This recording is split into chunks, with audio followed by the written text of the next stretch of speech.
Sempre que o assunto da autoridade das Escrituras é levantado e as pessoas se envolvem em discussões sobre isso, existem três conceitos fundamentais que informam a conversa. Esses conceitos eu vou escrever no quadro e, em seguida, tomar algum tempo para defini-los. Eles incluem o conceito de inspiração, o conceito de infalibilidade e o conceito de inerrância. Agora, antes de entrar no desenvolvimento desses conceitos aqui, eu gostaria que vocês apenas pensassem dentro das câmaras silenciosas de suas próprias mentes quais são as suas reações pessoais a esses conceitos. O que vocês pensam quando vocês escutam a palavra inspiração? E o que se passa na sua mente quando você pensa no termo infalível? E talvez o mais importante, como vocês reagem visceralmente ao termo inerrante ou inerrância? Eu faço essas perguntas por uma razão. Há uma tremenda quantidade de emoção que envolve cada um desses termos. E às vezes acho um tanto difícil na teologia as pessoas superarem a emoção e examinarem cuidadosamente o conteúdo contido nessas palavras. Por exemplo, quando eu estava no seminário, se alguém usasse o termo inerrância em relação às Escrituras, isso imediatamente ia colocar essa pessoa em uma categoria como sendo um fundamentalista dos bastidores sem nenhuma educação, ou que quer que seja. A resposta normal seria: como alguém poderia crer na inerrância das Escrituras hoje em dia, após 200 anos de profunda análise acadêmica e crítica acadêmica? E assim, o termo inerrância emerge uma espécie de shibboleth, como uma palavra que se tornou um passaporte para a ortodoxia ou oposta à ortodoxia, e assim por diante. Esse problema se tornou tão grave que no final dos anos 70 foi formada uma organização na América que incluía acadêmicos de todo o mundo. Na verdade, várias centenas deles, mas debaixo da liderança de um comitê executivo de 15 ou 16 deles, para estudar a questão da autoridade, da inspiração, da infalibilidade, da inerrância da Bíblia. E essa organização era chamada de Conselho Internacional da Inerrância Bíblica. E se dedicou não apenas a 10 anos de estudo, mas também a publicações de vários tipos e várias conferências. E a primeira reunião da cúpula desta organização foi realizada em Chicago, em 1978, quando várias centenas de pessoas se reuniram e discutiram e debateram várias questões a respeito da integridade das Escrituras. E o que emergiu desse evento foi um documento que incluía uma declaração unificada sobre as Escrituras, e então um documento maior que incluía afirmações, 20 e algumas informações e negações sobre as Escrituras.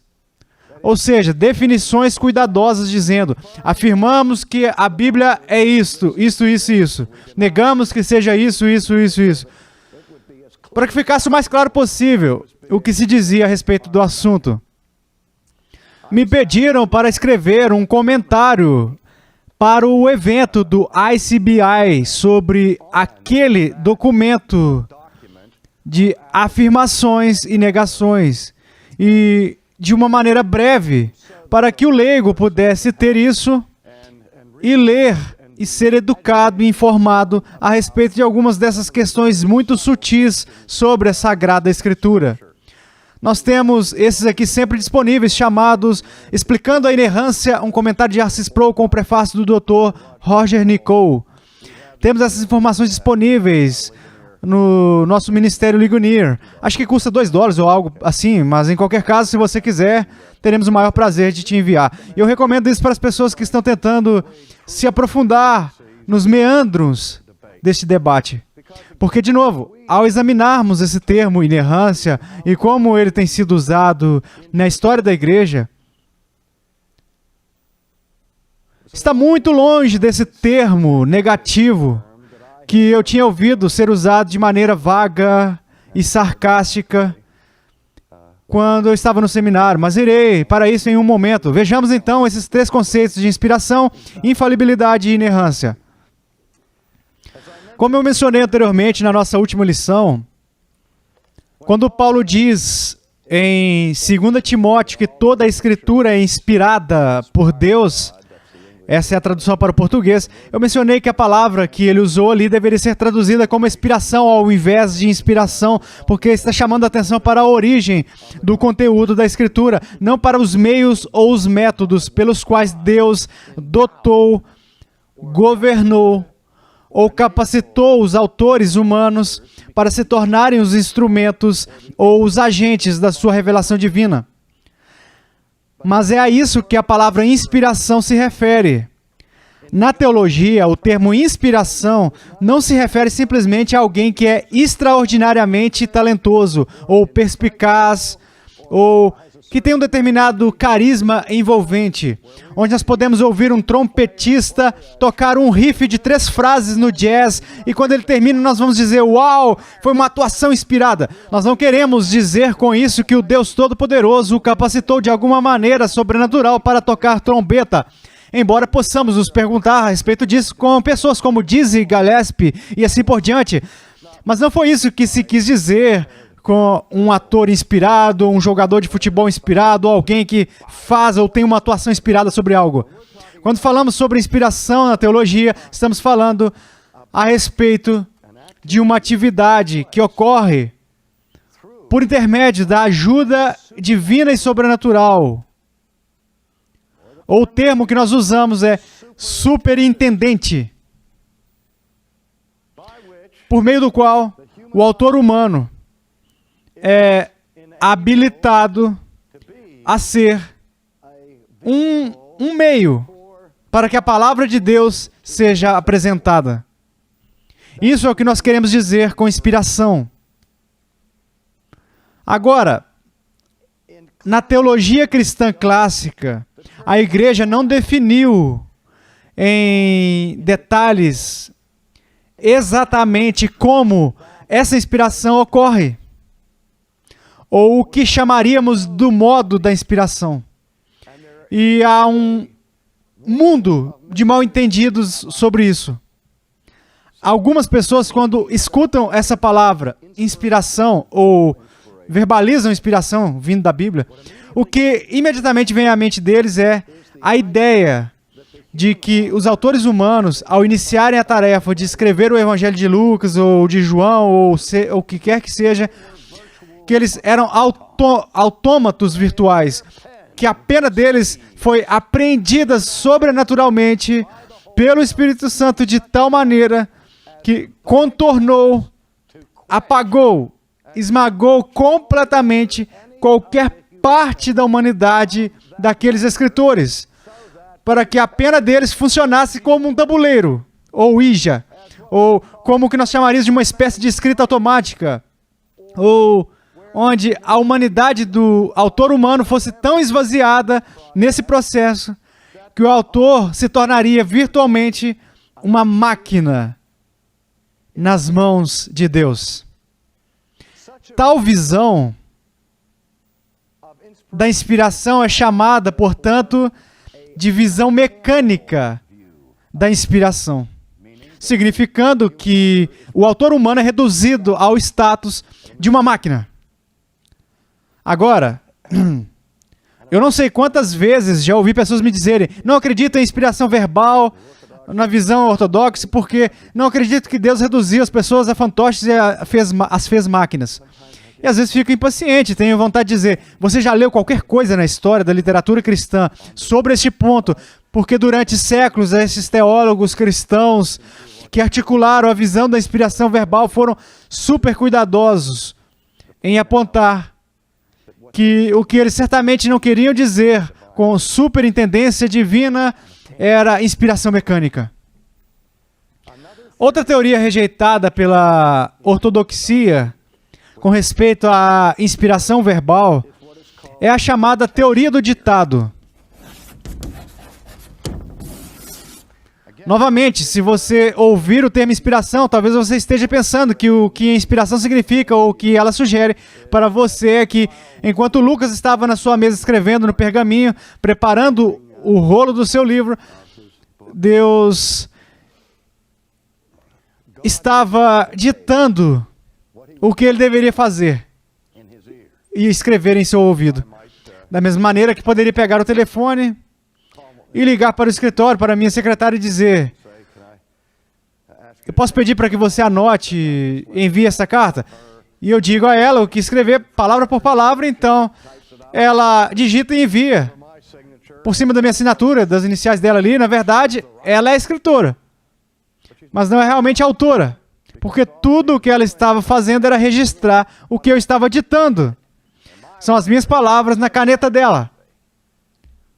Agora, quando eu digo que a ortodoxia não concorda com esta noção de inspiração, ditado, faço isso com um pouco mais de espírito de gengibre. Porque no Concílio de Trento, por exemplo, na quarta sessão que eu já mencionei, a Igreja Católica Romana usa o termo com referência à Escritura dictante e fala sobre a origem divina da Escritura. A Igreja Católica Romana diz que as Escrituras se cumprem. O Espírito Santo dictante. O que significa que o Espírito Santo está ditando. Então aí está a palavra. Se alguém quiser colocar a culpa em uma teoria do ditado de inspiração, aqui está a evidência histórica de que alguém, de alguma maneira, em uma posição muito importante no Conselho da Igreja Católica Romana, da mais alta magnitude, usou esse termo. No entanto, embora o termo ditado seja usado em Trento, o conceito de Deus sussurrando palavras para um escritor humano ou dizendo elas em voz alta, não é transmitido por esse conceito, mesmo em Trento. O que eles estão dizendo é sim, há um paralelo entre os autores humanos e os secretários humanos. Calvino, por exemplo, disse que os escritores das Escrituras eram como amanuenses, que era uma palavra antiquada para secretário. Eles eram como secretários de Deus, mas não no sentido de que o seu estilo individual, vocabulário e assim por diante seriam anulados. E a igreja quase não definiu precisamente o modo de inspiração. Agora, o segundo conceito, infalibilidade, é aquele que me intrigou consideravelmente. Mais uma vez, eu volto aos meus dias de seminário, quando havia uma reação hostil, negativa à palavra inerrância. Mas não havia esse mesmo tipo de protesto violento e veemente contra a palavra infalibilidade. Na verdade, conheço uma instituição que queria suavizar a sua doutrina das Escrituras para acomodar certas formas de crítica, e que a sua antiga declaração de credo declarava que eles acreditavam na inerrância das Escrituras. Eles mudaram isso para significar que eles acreditavam na infalibilidade das Escrituras. Agora pensem a respeito disso. Eles costumavam crer que a Bíblia era inerrante, isto é, sem erro. E agora eles não acreditam mais nisso, agora eles acreditam que a Bíblia é infalível. Agora, eles estavam conscientemente tentando escrever uma declaração mais fraca. Mas em termos do significado das palavras, senhoras e senhores, eles reforçaram a declaração. Porque o termo infalível significa incapaz de falhar, incapaz de cometer um erro. Enquanto o termo inerrância simplesmente diz que o erro não foi cometido. Agora, é possível para os seres humanos, sem a ajuda da superintendência divina, sem a ajuda de Deus e do Espírito Santo, fazer algo de maneira infalível? Deixa eu dizer isso de novo. É possível para um ser humano, sem qualquer ajuda especial de Deus, fazer algo de maneira infalível? Seu primeiro impulso pode ser dizer, não, você sabe que estamos repletos de erros por completo. Mas você pensa no passado, você já fez um teste na escola primária e tirou 100? Você já fez um teste de matemática em que tinha que resolver problemas e acertou todos os 10? 100%? Eu tenho um aluno na minha classe de teologia que não importa o que eu faça no teste, esse cara vai tirar 100. Eu seria enganoso em tirar um ponto dele, não seria justo. Mas ele tira 100. Ele é inerrante. Mas eu sei que ele não é infalível. E que a sua inerrância é temporária. Quer dizer, eu poderia escrever uma inerrância, uma lista de compras inerrante. Se vocês quiserem saber quais são os 3 itens que nós precisamos comprar na loja, diga, precisamos de pão, precisamos de ketchup e precisamos de sal. E eu escrevo, pão, ketchup e sal. Aí, eu tenho tudo, eu cobri 100%. Inerrante. Não é preciso nenhuma ajuda especial de Deus para fazer isso. Mas, quando Karl Barth disse que errar é humano, ele entendeu que a Bíblia não é uma lista de compras de 3 itens, ou um teste de ortografia de 10 perguntas, mas envolve 66 livros ao longo de várias centenas de anos, sobre todos os tipos de histórico, questões éticas e teológicas, e dado o vasto escopo das Escrituras. Se os seres humanos fossem deixados por si próprios, sem qualquer assistência especial de Deus, eu seria a última pessoa no mundo a assumir que o que teríamos seria uma obra inerrante. Mas o que eu estou dizendo é, a inerrância não é tão forte quanto a infalibilidade. Ser inerrante significa simplesmente não errar. Ser infalível significa que não se pode errar. Eu posso ser inerrante temporariamente, mas não fui infalível por 5 segundos. No entanto, por que as pessoas, tentando minimizar a inerrância, substituíram a palavra infalível? 2 razões. Em primeiro lugar, o termo infalível não tem toda essa bagagem emocional negativa associada ao termo inerrância. Eu me lembro de quando o Conselho Internacional da Inerrância Bíblica se reuniu pela primeira vez e o Conselho Executivo debateu a questão: como nós devemos definir esta organização? Devemos nos definir como teólogos preocupados em propagar o conceito da inerrância? E eu me lembro de dizer naquela época que eu acho que a inerrância é um palavrão estrategicamente. Porque temos que ser muito cuidadosos para defini-la, para evitar todos os equívocos sobre isso. E há uma hostilidade tão generalizada a isso por aí.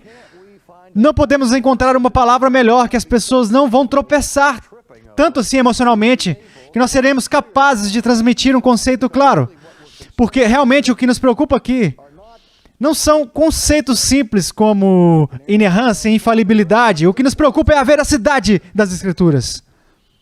Que a palavra de Deus é verdadeira e confiável. É isso que nos preocupa. Bem, como poderia ser verdadeiro e confiável se não fosse inerrante? E se tiver erros, não é totalmente verdade. E se tiver erros, não é totalmente confiável. Mas eu diria que nós precisamos de uma palavra mais neutra. Eu disse que é um chibolete. J.I. Packer disse, na sua maneira inimitável, com muita paciência e calma, de uma maneira muito britânica, ele disse, eu prefiro o termo inerrância, porque é um chibolete. E eu disse, o que o senhor quer dizer? Ele disse, bem, sabe, nos dias do Antigo Testamento, o termo shiboleth era uma palavra que se tornou uma senha. Em uma situação militar, Se um espião tentasse entrar furtivamente no acampamento judeu e fingir que era judeu, tudo o que o sentinela tinha que fazer era dizer: me dê a senha, diga Shibolete. E as pessoas que não eram judeus não podiam dizer Shibolete, eles gaguejavam nessa palavra. Então, apenas um verdadeiro judeu poderia dizer essa palavra.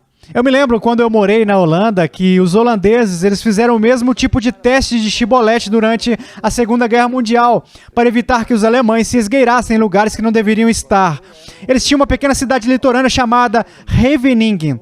E para dizer Scheveningen, você precisava ser holandês ou ter gotejamento pós-nasal. E os alemães nunca poderiam pronunciar Scheveningen. Ouça esse Scheveningen, eles não podiam fazer isso. E foi nisso que eles os enganaram, e Packer disse isso. Ele disse: nunca houve uma confissão escrita que alguém não pudesse assinar desonestamente para definir os termos do credo para se adequar a si mesmos, para usar a linguagem de uma maneira que ninguém mais usa. O que é pura desonestidade. Acontece todos os dias, é triste dizer, no mundo da teologia. Mas ele disse: as pessoas realmente se engasgam com a inerrância. Ele disse: eles não vão dizer que acreditam na inerrância, a menos que realmente acreditem. Por que dar a eles uma maneira fácil de trapacear? Porque todo teólogo sabe o que se entende por inerrância e o que não se entende por inerrância. E é uma palavra perfeitamente significativa. E é uma palavra historicamente boa. Vamos continuar com ela. E fui persuadido por isso. Eu disse: bom, aqui eu estava pronto para suavizar. Não porque queria suavizar a visão, mas para fins de relações públicas. Porque entendo que às vezes os estudiosos mudam de ideia sobre certas questões, não porque estão realmente convencidos da verdade ou da falsidade, mas porque se tornou academicamente uma desvantagem. Os liberais odeiam o termo inerrância. E eles vão dizer que você não é acadêmico, você não é inteligente, você não é erudito, se você adotar um termo como esse.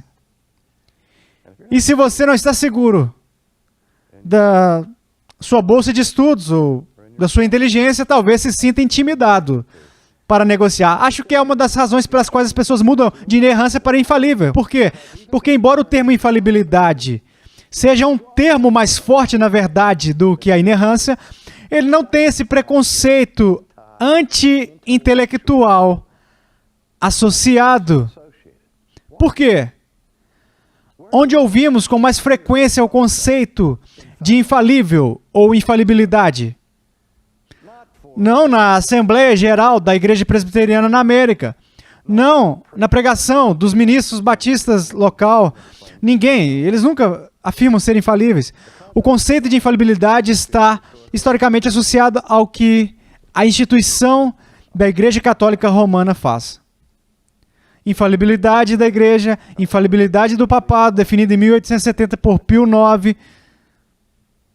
Mas uma doutrina que tem sido defendida, por exemplo, por teólogos jesuítas.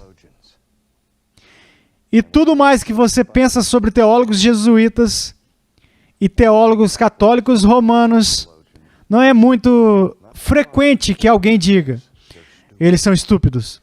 Ninguém acusou os jesuítas de serem pouco intelectuais ou intelectualmente inferiores. Liberais protestantes tremem em suas botas quando têm que se levantar contra um jesuíta. E assim, o termo infalibilidade tem o respaldo cultural da credibilidade intelectual do mundo acadêmico católico romano. Vocês conseguem pegar o ponto aqui? Mas em termos do seu significado real, é um termo mais alto e mais forte, uma afirmação mais forte do que o termo inerrância. Finalmente, antes de terminar este pequeno tempo de definição, o outro problema com a inerrância é que a inerrância deve ser cuidadosamente definida. Quero dizer, o que não significa que não haja cruezas gramaticais a serem encontradas na Bíblia. Ou significa que a Bíblia fala com absoluta precisão científica. Inerrância significa nenhum erro de verdade. nenhum engano, nenhuma fraude, nenhuma mentira. Mas permite, por exemplo, o uso de números redondos. Quando a Bíblia diz que Jesus alimentou 5.000 pessoas, pode ter havido apenas 4.978 ali. Mas não invocaríamos um relatório de um incidente histórico que completa coisas como essa dizendo 5, eles não diriam que isso é um erro. Alguém que se opôs à inerrância, porque Jesus disse que se você tem fé como um grão de mostarda, você será capaz de dizer a este monte, assim por diante, dizer que o grão de mostarda é a menor semente de todas. E as pessoas dizem, bem, espere, encontramos sementes menores do que a semente de mostarda. Haverá espaço para, na verdade, o uso literário legítimo, por exemplo, de hipérboles. Quando Jesus vai a uma cidade e o escritor do Evangelho diz, e todo a Cafarnaum saiu para ouvi-lo. É um uso legítimo de hipérbole? Ou nós temos que insistir que todo homem, mulher e criança, doente ou saudável, realmente saiu da sua casa e subiu para ouvir Jesus? Obviamente, o autor não pretende dizer isso a cada pessoa presente, mas sim usar as formas literárias normais para transmitir a verdade. Esse é o conceito bíblico de verdade. E tudo o que a ortodoxia insiste é que a Bíblia, em cada página e em cada palavra, é total e completamente consistente com a própria definição de verdade da Bíblia. A Bíblia é inspirada, é infalível. Bem, deixa eu voltar. É inspirador, portanto, é infalível. E é infalível, portanto, é inerrante. É inerrante. Portanto, é totalmente verdadeiro e confiável.